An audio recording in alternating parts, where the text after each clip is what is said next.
The United States is set to become the world's largest producer of oil within the next 7 years, exceeding Saudi Arabia. Did you hear about that?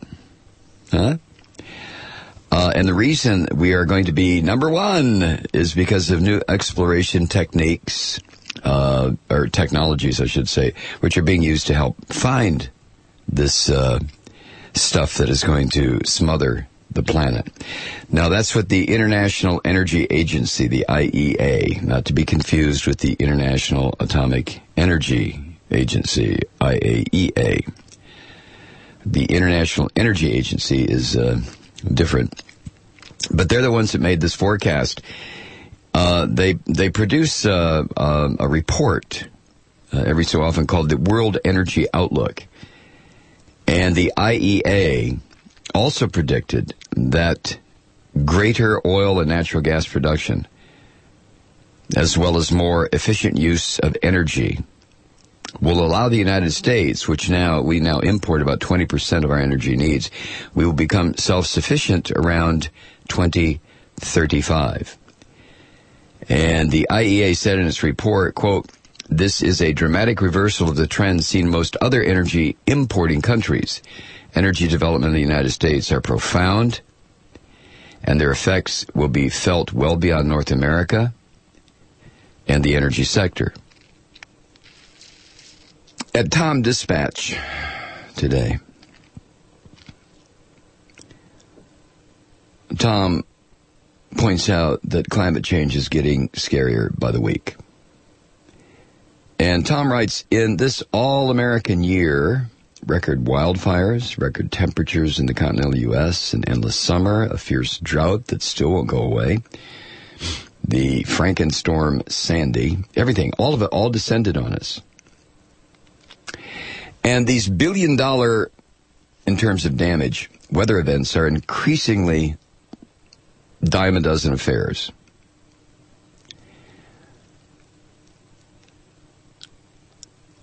And he says, he reports a record 14 of them, these horrific weather events, in 2012 so far.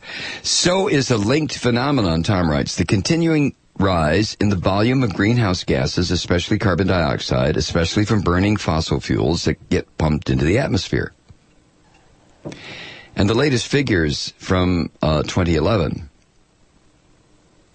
indicate that those gases once again made an appearance in record amounts, with no indication that ending this insanity is anywhere on the horizon. It's not there, Truth Seeker. That's what I'm telling you. It's not going to stop.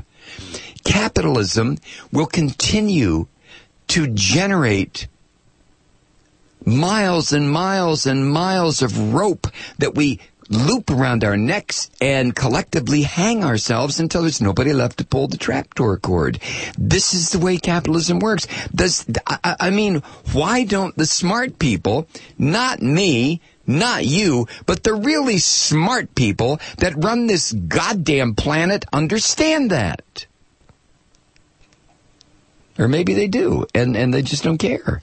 Because, they have their heaven to retreat to. So in the meantime, here we are on planet Earth, and we are absolutely committing planetary suicide. We are committing planetary suicide, every single one of us.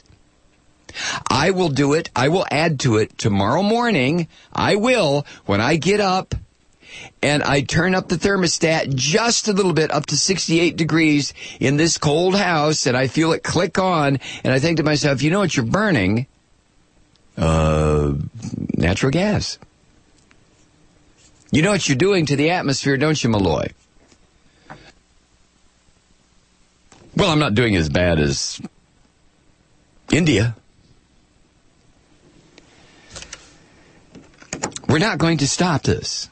This is the part, and when I read that thing in the Times about the U.S. to become the number one oil exporter within 7 years, the number one global oil exporter within 7 years.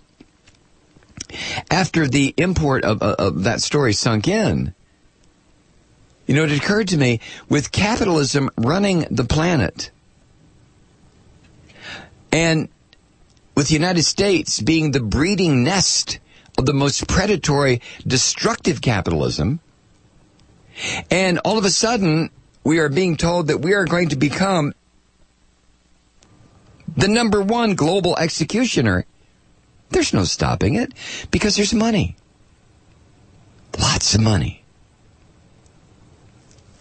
Tons of money for the 1/100th or 1/1000th of 1% that will take the money while the rest of us choke to death. Now, eventually they'll choke to death too. This is the part that drives me completely nuts. Now, because of my age, I know full well I'm not going to be around to see the planet choke to death. And because of your age, you may not either.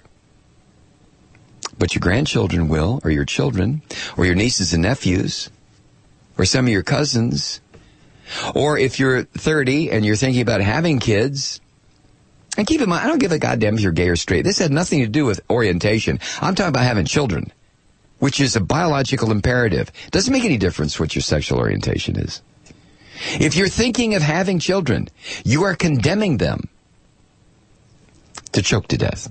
Now I go anywhere to fight for oil, be it olive, safflower, crude. For cooking, for cars, take a rocket to the stars, for a back rub, romantic rendezvous. In your engine, on your face, or almost any place, a little dab of oil will get you through. Oh, I go anywhere to fight for oil, to lubricate the red, white, and blue. For a place to attack, why not attack Iraq? They've got coconut and palm oil and crude.